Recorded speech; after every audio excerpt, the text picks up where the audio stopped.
সবাইকে শুভেচ্ছা। Government sponsored একটি প্রচারণা বাজারে ছাড়া হয়েছে। ভয়ঙ্কর রূপে ফিরবে বাংলাদেশ ছাত্রলীগ। প্রথম কথা, ছাত্রলীগের ফেরার কিছু নেই। ছাত্রলীগ লড়াইয়ের মধ্যেই আছে।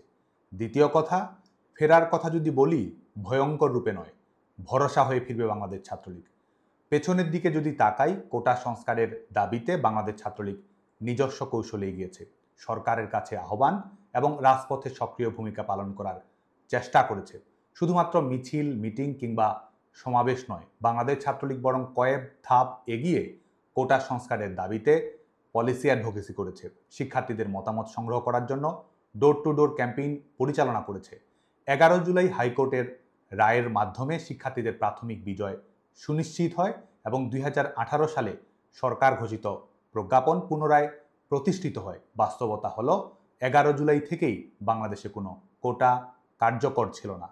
কুচক্রীরা যদি তাদের প্রতারণা এবং হত্যা সন্ত্রাসে সফল না হতো, তাহলে হয়তো একটি অনাকাঙ্ক্ষিত ঘটনা না ঘটেই বাংলাদেশে এই আন্দোলনের একটি ইতিবাচক পরিণতি সম্ভব হতে পারে। আমাদের সমস্যা সমাধানের স্পিডের তুলনায় তাদের ষড়যন্ত্রের গতিবেগ ছিল অনেক বেশি, যার কারণে ছাত্রলীগ সাধারণ শিক্ষার্থীদের দাবি, সংগঠন, সরকার, বিচার বিভাগ এবং শিক্ষা প্রতিষ্ঠানের স্থিতিশীলতার মধ্যে ভারসাম্য বজায় রেখে চূড়ান্ত সমাধান বের করে আনার যে কৌশল গ্রহণ করেছিল, 15 জুলাই উস্কানিমূলক হামলার সূচনা করে পরিস্থিতি তৈরি করে তার দায়ভার ছাত্রলীগের উপর চাপিয়ে দিয়ে নিজস্ব এজেন্ডা বাস্তবায়নে এগিয়ে গিয়েছিল ষড়যন্ত্রকারীরা।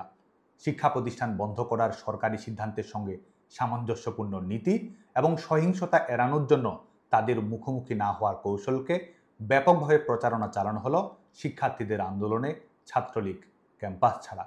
মধ্যযুগীয় কায়দায় বাংলাদেশ ছাত্রলীগের নারী কর্মীদের উপর বর্বরোচিত নির্যাতন চালানো হলো, অথচ প্রচারণা চালানো হলো আক্রমণকারী হিসেবে আক্রান্ত ছাত্রলীগকেই।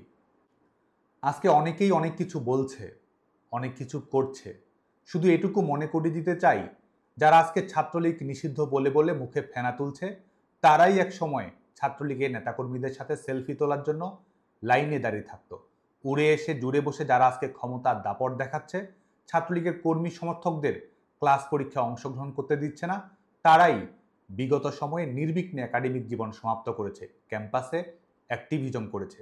নিজের স্বীকারোক্তিতেই যারা আগে 4,000 টাকায় মাস চলতো, তারাই আজকে 4 কোটি টাকার গাড়ি হাঁকাচ্ছে। আমি দৃঢ়তার সাথে বলতে চাই, ছাত্রলীগই ইতিহাসের প্রাণভোমরা। ন্যায়ের শক্তিতেই আমরা শক্তিশালী। দখলদার ফ্যাসিস্ট অপশক্তি আমাদের তথাকথিত নিষিদ্ধ করতে পারে, কিন্তু স্কুল কলেজের ছোট ছোট ছেলেমেয়েরা সবাই একসাথে যে গায় জাতীয় সঙ্গীত, তা আমাদেরই রক্তের ফসল। জুলুম করে আমাদের শিক্ষার অধিকার থেকে বঞ্চিত করতে পারে, হাজার হাজার নেতাকর্মীকে কারাগারে প্রেরণ করতে পারে, জীবন কেড়ে নিতে পারে, কিন্তু বাংলাদেশের প্রতিটি ক্যাম্পাসের প্রতিবাদী তরুণের কপালে বাঁধা লাল সবুজের পতাকার ডিজাইনার বাংলাদেশ ছাত্রলীগ। মুক্তিযুদ্ধের মধ্য দিয়ে অর্জিত হওয়া বাংলার তারুণ্যের নায়ক ছাত্রলীগ। মায়ের ভাষায় কথা বলার অধিকারের জন্য শহীদ হওয়া সন্তানের নাম বাংলাদেশ ছাত্রলীগ। যুগে যুগে স্বৈর শাসকের বিরুদ্ধে প্রতিবাদ করে গণতন্ত্রের দাবিতে জনতার ক্ষমতা জনতার কাছে ফিরিয়ে দেওয়ার লড়াইয়ের নাম বাংলাদেশ ছাত্রলীগ। দখলদার স্বৈরশাসক আমাদের নিষিদ্ধ করেছে, আমরা বাংলাদেশে গণতন্ত্র ফিরিয়ে দেব।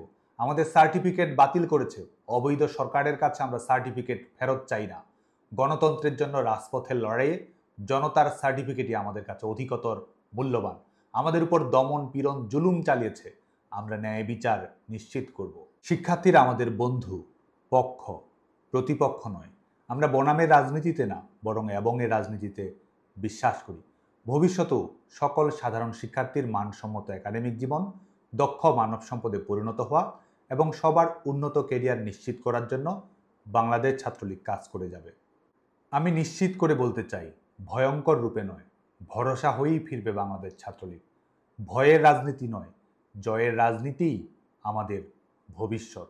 ক্ষমতার তোষামোদী নয়, গণতন্ত্র এবং ন্যায় বিচারের জন্যই আমাদের লড়াই। আপনারা সবাই ভালো থাকবেন, সুস্থ থাকবেন, নিরাপদে থাকবেন। জয় বাংলা, জয় বঙ্গবন্ধু।